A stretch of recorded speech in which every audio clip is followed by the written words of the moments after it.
Hello everyone, this is Pramita and this is Anpan. Today we are here with a beginner's role play that is the part of 10 essential role plays that will help you to crack OET with ease. So shall we begin? Yeah, sure. Yes. So in today's role play, we are going to deal with a known case where the patient's post-operative care is discussed with a bystander. So let's see how successful Anpan is in reassuring the bystander. So Anpan, here is your role play card and you have exactly 3 minutes for your preparation and 5 minutes for your presentation. Your time starts now.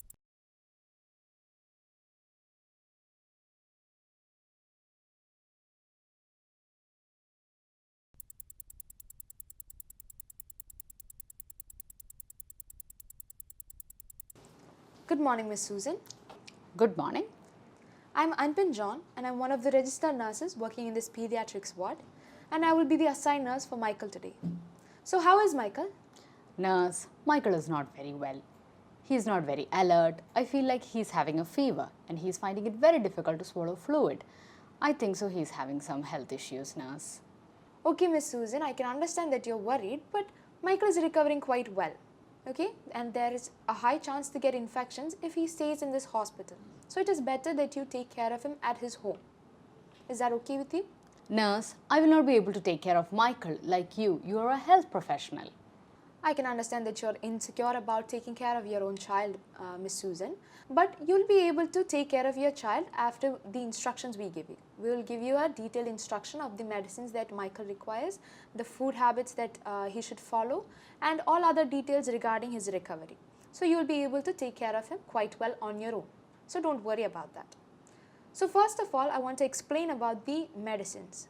So right now, as a painkiller, the doctor has prescribed Tylenol for Michael. For the first few days, he will not be able to swallow anything. So I suggest that you crush the pills and dilute it in water so it will be easier for Michael to take. Okay? All of the information regarding the medicine and the frequency of when to give these medicines to Michael will be given in an instruction list, and I will make sure that you get this list before Michael's discharge. Is that okay with you? Okay, nurse. Okay, nurse, I will do accordingly. But then if his pain is going to be worsened in the next few days, what should I do? Is there any precautionary measures that I should keep in mind? Miss Susan, there's a less likely chance that his pain will worsen. But if you do notice something like that, if Michael does complain about something like that, I strongly recommend that you consult a doctor. So the recovery process might take about 10 to 20 days, and during this recovery period, there will be some bad days and some good days. So don't be too anxious about the situation. Is that okay with you? Okay, nurse, I'll keep that in mind. But nurse, his friends are waiting to see him. Can I allow his friends to meet him during the recovery period? I strongly recommend against that, Miss Susan, right now. So during the recovery period, like I mentioned before, there's a higher chance to get some kind of infections if you allow visitors. So I recommend that you isolate Michael from all visitors during the recovery period. And after the 10 to 20 days, you can allow Michael to continue his normal schedule. Before that, if you could, please come for a follow-up. Is there any additional measures that will help him to attain a speedy recovery? Sure, I'll explain about the dietary patterns that would be helpful in his recovery process. It would be better if you avoid any solid food and any hot food, as it might aggravate his pain. Okay, increases intensity of pain. So I recommend that you give only liquid food or semi-solid food, and try to give more cold food items like ice cream. It could be helpful in your son's situation. How does that sound? Okay, nurse. I hope I have clarified all your doubts. Do you have any other queries? No, nurse. If you have any other questions, please don't hesitate to press the buzzer and I will be here to help you. Thank you, Miss Susan. Thank you. So now we will move on to the explanation. So as we discussed earlier, ഇതൊരു known case ആണ്. ഇവിടെ Anpan present ചെയ്തതുപോലെ, you are going to talk to Michael's mother. Michael just had a tonsillectomy and is due for discharge. അപ്പോൾ നമ്മൾ background information clear ആയിട്ട് വായിക്കുമ്പോൾ we will get some elements that will help us to frame sentences. അത് വെച്ചിട്ട് നമ്മൾ move on ചെയ്യുകയാണെങ്കിൽ നമുക്ക് കുറച്ചും കൂടെ ഹെൽപ്ഫുൾ ആയിരിക്കും നമ്മുടെ തോട്ട്സ് ഒന്ന് ഓർഗനൈസ് ചെയ്ത് നമ്മുടെ റോൾ പ്ലേ പ്രസൻറ്റ് ചെയ്യാനായിട്ട്. അപ്പോൾ നമുക്ക് ആ എലമെൻറ്റ്സ് ഏതൊക്കെയാണെന്ന് ഒന്ന് നോക്കാം. A 10-year-old boy named Michael has had a tonsillectomy and is due for discharge. the day after surgery. അപ്പോൾ ആ കാര്യങ്ങളൊക്കെ നിങ്ങൾ കൃത്യമായിട്ട് നോട്ട് ചെയ്യണം. His mother thinks he should stay longer as she says he is still in severe pain and does not appear to be very alert. ആ കുഞ്ഞ് കടന്നു പോകുന്ന എല്ലാ ബുദ്ധിമുട്ടുകളും നമ്മുടെ ബാക്ക്ഗ്രൗണ്ട് ഇൻഫർമേഷനിൽ തന്നിട്ടുണ്ട്. He is not very alert, he is having fever, he is experiencing pain while he is following fluids എന്നീ ബുദ്ധിമുട്ടുകളെല്ലാം തന്നെ ബാക്ക്ഗ്രൗണ്ട് ഇൻഫർമേഷനിൽ ഡീറ്റെയിൽഡ് ആയിട്ട് തന്നിട്ടുണ്ട്. പിന്നെ ഒരു എലമെൻ്റ് ആണ് he is on Tylenol for the pain. He is on Tylenol for the pain. His recovery is expected to take between 10 to 20 days. ഈ elements എല്ലാം തന്നെയും നമുക്ക് നമ്മുടെ സ്പീക്കിങ്ങിൽ ഉപയോഗിക്കാവുന്നതാണ്. അപ്പോൾ നമ്മൾ ഇൻട്രൊഡക്ഷനിൽ അൻപിൻ വളരെ നന്നായിട്ട് തന്നെ പെർഫോം ചെയ്തിട്ടുണ്ട്. അൻപിൻ ചെയ്തതുപോലെ തന്നെ നമ്മൾ ബൈസ്റ്റാൻഡറിൻ്റെ അടുത്തോട്ട് പോയി കോൺവെർസേഷൻ സ്റ്റാർട്ട് ചെയ്യാം. സോ നോർമലി നിങ്ങൾ എങ്ങനെയാണോ ചെയ്യുന്ന പോലെ, good morning Susan, I M so and so, I M one of the registered nurses working in this paediatric ward.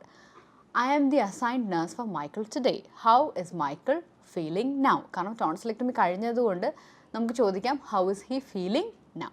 അപ്പം മൈക്കിൾ കടന്നു പോകുന്ന എല്ലാ ബുദ്ധിമുട്ടുകളും ആ അമ്മ നിങ്ങളോട് പറയുന്നുണ്ട്. അതുകൊണ്ട് തന്നെ ആ അമ്മയുടെ ഭാഗത്തുനിന്ന് ചിന്തിക്കുമ്പോൾ അമ്മ കടന്നു പോകുന്ന ബുദ്ധിമുട്ടുകൾ നമ്മൾ മനസ്സിലാക്കണം. So it is important that you reassure her. അതിൽ നമുക്ക് പോയിൻറ്റ്സ് ഉള്ളതാണ്. അതുകൊണ്ട് നമ്മൾ എന്തായാലും അമ്മയെ റീഅഷ്വർ ചെയ്തിരിക്കണം. അപ്പോൾ നമുക്ക് എങ്ങനെ റീഅഷ്വർ ചെയ്യാം? നമുക്ക് പറയാം, I can see that you are in a tough spot here, Miss Susan. You are going through a difficult situation. I know it's not easy for you to see your child going through a difficult situation. I know it's not easy for you to see your child suffering all these problems. But don't worry, we are providing him with the appropriate care. എന്ന രീതിയിൽ നമുക്ക് അമ്മേനെ ആശ്വസിപ്പിക്കാം. അത് കഴിഞ്ഞിട്ട് നമ്മൾ ശരിക്കും പറഞ്ഞു കൊടുക്കേണ്ടത് the current level of pain that he is experiencing is normal. is an expected outcome after a standard procedure like tonsillectomy എന്നുള്ള കാര്യം നമ്മൾ ആ അമ്മയ്ക്ക് പറഞ്ഞു കൊടുക്കണം. ആൻഡ് ദെൻ ഇവിടെ ക്ലിയർ ആണ് background information that his surgery was a successful one. അതുകൊണ്ട് തന്നെ the doctor has found him to be stable. So the doctor has decided on his discharge. അപ്പം നമ്മൾ ആദ്യം അമ്മേനെ ആശ്വസിപ്പിച്ചിട്ട് നമ്മൾ ഡിസ്ചാർജിൻ്റെ കാര്യത്തിലോട്ട് വരാം. അല്ലെങ്കിൽ നിങ്ങൾക്ക് ആദ്യം തന്നെ ഡിസ്ചാർജിൻ്റെ കാര്യം പറയാം. പക്ഷേ അമ്മയുടെ വറി എന്താണ്? That he is not very well. അപ്പോൾ നമ്മൾ അത് കറക്റ്റ് റീഅഷുറൻസ് കൊടുത്ത് അത് ഡീൽ ചെയ്യണം.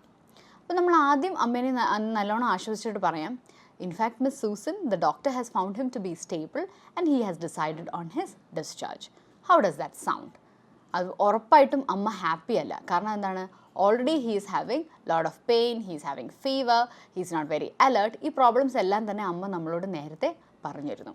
But we need to stress the point that a longer hospital stay is not necessary for Michael at this point of time.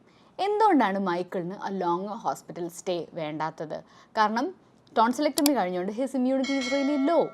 So there is a high chance that he will get some hospital acquired infections. Immunity low ആയതുകൊണ്ട് ഇൻഫെക്ഷൻസിനുള്ള chance ഉണ്ട് എന്നുള്ളത് അമ്മയ്ക്ക് പറഞ്ഞു കൊടുക്കുക. അതുകൊണ്ടാണ് നമ്മൾ longer hospital stay വേണ്ട, അല്ലെങ്കിൽ വീട്ടിലേക്ക് കൊണ്ടുപോകേണ്ട ഇമ്പോർട്ടൻസ് എന്താണെന്ന് നമ്മൾ ആ രീതിയിൽ വേണം മൈക്കിളിൻ്റെ അമ്മയോട് പറഞ്ഞു കൊടുക്കാനായിട്ട്. ഇവിടെ അൻപിൻ പറഞ്ഞപ്പോൾ മൈക്കിളിൻ്റെ അമ്മ എങ്ങനെയാണ് റിയാക്ട് ചെയ്തത്? Nurse, I will not be able to take care of Michael like you. You are a health professional. ഒരു ഹെൽത്ത് പ്രൊഫഷണലിനെ പോലെ എനിക്ക് ഒരിക്കലും എൻ്റെ മകനെ നോക്കാൻ കഴിയുകയില്ല. അതുകൊണ്ട് തന്നെയാണ് ഈ ഹോസ്പിറ്റൽ സ്റ്റേ ഇൻസിസ്റ്റ് ചെയ്തത് ഞാൻ എന്ന രീതിയിലാണ് സൂസൻ നമ്മളോട് സംസാരിച്ചിരിക്കുന്നത്. അപ്പോൾ നമുക്ക് എങ്ങനെ സൂസനെ കൺവിൻസ് ചെയ്യാം a longer hospital stay is not necessary എന്നുള്ളത് എങ്ങനെ സൂസനെ കൺവിൻസ് ചെയ്യാം എന്ന് നമുക്ക് നോക്കാം. അതിനുവേണ്ടി പോസ്റ്റ് ഓപ്പറേറ്റീവ് കെയർ നല്ല വൃത്തിക്ക് പറഞ്ഞു കൊടുക്കാനായിട്ട് നമ്മൾ ശ്രമിക്കണം. ആ സജഷൻസ്, ആ ഇൻസ്ട്രക്ഷൻസ് വളരെ വ്യക്തമായിട്ട് സൂസന് പറഞ്ഞു കൊടുക്കണം. അപ്പോൾ നമ്മൾ ആലോചിക്കണം, നമ്മൾ ഈ OET റോൾ പ്ലേസിന് വേണ്ടി പ്രിപ്പയർ ചെയ്യുമ്പോൾ കുറച്ചൊക്കെ നമുക്ക് ഒരറിവ് വേണം എങ്ങനെ പറഞ്ഞു കൊടുക്കാമെന്നുള്ളത്. ഇവിടെ പോസ്റ്റ് ഓപ്പറേറ്റീവ് കെയർ ആണ് ടോപ്പിക്. പോസ്റ്റ് ഓപ്പറേറ്റീവ് കെയർ എന്ന് പറയുമ്പോൾ നമ്മുടെ മനസ്സിലേക്ക് ആദ്യം വരേണ്ട കുറച്ച് പോയിൻറ്റ്സ് ഉണ്ട്. എന്തൊക്കെയാണ്? Rest, diet, follow up, medication, visitors etcetera. അപ്പോൾ ഈ പോയിൻറ്റ്സ് നമ്മുടെ മനസ്സിലേക്ക് വരികയും ചെയ്യണം. അത് നമുക്ക് ബിൽഡ് ചെയ്യാനും സാധിക്കണം. For example, bed rest is really significant four A speedy recovery അല്ലേ? അത് ഭയങ്കര ഇമ്പോർട്ടൻ്റ് ആണ്. അപ്പം അഡിക്വേറ്റ് റെസ്റ്റ് മൈക്കിൾ എടുക്കണം എന്നുള്ളത് നമ്മൾ ആദ്യം തന്നെ പറഞ്ഞു കൊടുക്കണം. രണ്ടാമത് വരുന്നത് മെഡിക്കേഷൻ. മെഡിക്കേഷനും ഭയങ്കര ഇമ്പോർട്ടൻ്റ് ആണ് to enhance his healing process. അപ്പം ഇവിടെ ഡോക്ടർ ആണെങ്കിൽ ഡിസ്ചാർജ് സമ്മറിയിൽ വളരെ വ്യക്തമായിട്ട് ഡോസേജും ഫ്രീക്വൻസിയും എഴുതിയിട്ടുണ്ടാകും. അപ്പോൾ നമ്മൾ അമ്മയോട് പറയേണ്ടത്, Susan, it is important that U give Michael's medication at the appropriate time according to the dosage and frequency prescribed by the doctor. Everything will be listed out in the discharge summary, so don't worry about it. If you're having any queries, please do not hesitate to ask me at that point of time. നമ്മൾ discharge summary കൊടുക്കുന്ന സമയത്ത് Susan എന്തെങ്കിലും queries ഉണ്ടെങ്കിൽ നമ്മളോട് ചോദിക്കാം എന്നുള്ള രീതിയിൽ നമുക്ക് കോൺവെർസേഷൻ മുമ്പോട്ട് കൊണ്ടുപോകാം. പക്ഷേ ടോൺസിലെക്ടമി കഴിഞ്ഞ ഒരാൾക്ക് പെട്ടെന്ന് തന്നെ മെഡിസിൻ ഫോളോ ചെയ്യാൻ ബുദ്ധിമുട്ടുണ്ടാവും. അതുകൊണ്ട് തന്നെ അൻപൻ പറഞ്ഞതുപോലെ crush the medicines or powder it so that it's easier for him to swallow എന്നുള്ളതും കൂടെ നമ്മൾ പറഞ്ഞു കൊടുക്കണം. പിന്നെ വരുന്നത് diet. Diet is really essential for his speedy recovery. A diet that is rich in essential nutrients will be really beneficial for him എന്നുള്ള കാര്യം നമ്മൾ സൂസനോട് പറഞ്ഞു കൊടുക്കണം. അപ്പോൾ നമുക്ക് പറയാം soft diet, liquid diet that is easier for him to swallow. അപ്പോൾ നമ്മൾ വീട്ടിൽ ചെന്ന് കഴിഞ്ഞ് കഴിഞ്ഞാൽ സ്മോൾ അമൗണ്ട്സ് കൊടുത്തു തുടങ്ങി അങ്ങനെ ഡയറ്റ് കൊണ്ടുപോവുകയാണെങ്കിൽ it's easier for him to swallow the fluids എന്നുള്ള രീതിയിൽ നമുക്ക് പറയാം. It is important to point out something. Crunchy foods കൊടുത്തു കഴിഞ്ഞാൽ ബ്ലീഡിങ് ഉണ്ടാകാനുള്ള ചാൻസസ് ഉണ്ട്. അപ്പോൾ അതിൽ നിങ്ങൾ കെയർഫുൾ ആയിരിക്കണം എന്ന് നമുക്ക് സൂസനോട് പറയാം. അങ്ങനെയാണ് നമ്മൾ ഡയറ്റ് ഹാൻഡിൽ ചെയ്യുന്നത്. So moving on to the next one, that is visitors. വിസിറ്റേഴ്സിനെ റിക്കവറി പീരീഡിൽ എൻകറേജ് ചെയ്യുന്നത് അത്ര നല്ല കാര്യമല്ല. കാരണം there is a high chance that he will get some other infection and also there is a high chance that he will strain his throats. അപ്പോൾ അതൊക്കെ ഒഴിവാക്കാനായിട്ട് വിസിറ്റേഴ്സിനെ ലിമിറ്റ് ചെയ്യണം എന്നുള്ള രീതിയിലായിരിക്കണം നമ്മൾ സെൻറ്റൻസുകൾ ഫോം ചെയ്യാനായിട്ട്. ഓക്കെ, അപ്പോൾ നമ്മൾ ഡയറ്റിനെ കുറിച്ച് സംസാരിച്ചു, വിസിറ്റേഴ്സിനെ പറ്റി സംസാരിച്ചു, റെസ്റ്റിനെ പറ്റി സംസാരിച്ചു. ഇനിയും സൂസന് ബുദ്ധിമുട്ടുണ്ടാകുന്ന വേറൊരു കാര്യമാണ് post operative complications. If at all my son is going to experience some unusual pain or any other difficulty, what should I do? എന്നുള്ളൊരു ക്വസ്റ്റ്യൻ അൻപിനോട് ചോദിച്ചിരുന്നു. അങ്ങനത്തെ കോംപ്ലിക്കേഷൻസോ അൺയൂഷ്വൽ പെയിനോ മൈക്കിൾ അനുഭവപ്പെടുന്നുണ്ടെങ്കിൽ it is important that he seeks medical attention then and there itself or it is important that the child is brought to the hospital immediately എന്നുള്ള രീതിയിൽ നമ്മൾ ക്ലിയർ ആക്കി കൊടുക്കുക. ഓക്കെ, ഫൈനലി ഫോളോ അപ്പിൻ്റെ importance കൂടെ പറഞ്ഞു കഴിഞ്ഞ് നമുക്ക് ഈ കോൺവെർസേഷൻ റാപ്പപ്പ് ചെയ്യാം. അപ്പോൾ ഇവിടെ പോസ്റ്റ് ഓപ്പറേറ്റീവ് കെയറിനെ കുറിച്ച് പറയാനുള്ള കുറച്ച് ഫ്രേസസ് നമ്മൾ പഠിച്ചിരിക്കണം. Adequate rest, essential nutrition. It is important that you bring him for his follow up according to the doctor's instructions. Please give him his medicines at the appropriate time according to the dosage and frequency. പിന്നെ tonsillectomy ആയതുകൊണ്ട് crush the medicines, powder it. പിന്നെ please make sure that you are not giving foods that are crunchy or else it will result in some kind of complications like bleeding എന്നിവയുള്ള രീതികളിലൊക്കെ നമുക്ക് സൂസനെ advice ചെയ്യാം. So അവസാനം നമ്മൾ ചോദിക്കേണ്ടത്, Susan, so did you understand what all I have just explained? ഞാൻ ഈ പറഞ്ഞതെല്ലാം നിനക്ക് മനസ്സിലായോ? അല്ലെങ്കിൽ I hope you understood what all I have just explain. ഞാൻ പറഞ്ഞതെല്ലാം നിനക്ക് മനസ്സിലായി എന്ന് ഞാൻ വിശ്വസിക്കുന്നു. ഏതെങ്കിലും ഒരു രീതിയിൽ അങ്ങനെ റാപ്പപ്പ് ചെയ്തിട്ട്, so shall I go head with his discharge plan or shall I make the necessary arrangements for his discharge എന്ന് ചോദിച്ചതിന് ശേഷം നമുക്കാണെങ്കിൽ റാപ്പപ്പ് ചെയ്യാം. അപ്പോൾ റാപ്പപ്പ് ചെയ്യുമ്പോൾ if he is having any other difficulties please don't hesitate to press the buzzer എന്ന രീതിയിൽ അൻപിൻ wrap-up ചെയ്തതുപോലെ തന്നെ നമുക്കും റാപ്പപ്പ് ചെയ്യാം. ഓറൽസ് other convenient ways are, if you are having any queries, please do not hesitate to contact me. I'll be there at the nurses station എന്നുള്ള രീതിയിലൊക്കെ നമുക്ക് ഇത് കൺക്ലൂഡ് ചെയ്യാവുന്നതേ ഉള്ളൂ. സോ ഇതൊരു വളരെ സിമ്പിൾ ആയിട്ടുള്ളൊരു റോൾ പ്ലേ ആണ്. This is a very helpful role play. കാരണം പോസ്റ്റ് ഓപ്പറേറ്റീവ് കെയറിനെ പറ്റി വളരെ നന്നായിട്ട് നമ്മൾ ഈ റോൾ പ്ലേയിൽ ഡിസ്കസ് ചെയ്യുന്നുണ്ട്. അതുകൊണ്ട് തന്നെ വേറെ ഇതുപോലത്തെ സിമിലർ ക്വസ്റ്റ്യൻസ് വന്നു കഴിഞ്ഞാൽ ഒരുപാടും കൂടാതെ നിങ്ങൾക്ക് റോൾ പ്ലേസ് അനായാസം ചെയ്യാവുന്നതാണ്. So I hope this role play was helpful for you. So stay tuned for more videos. Thank you.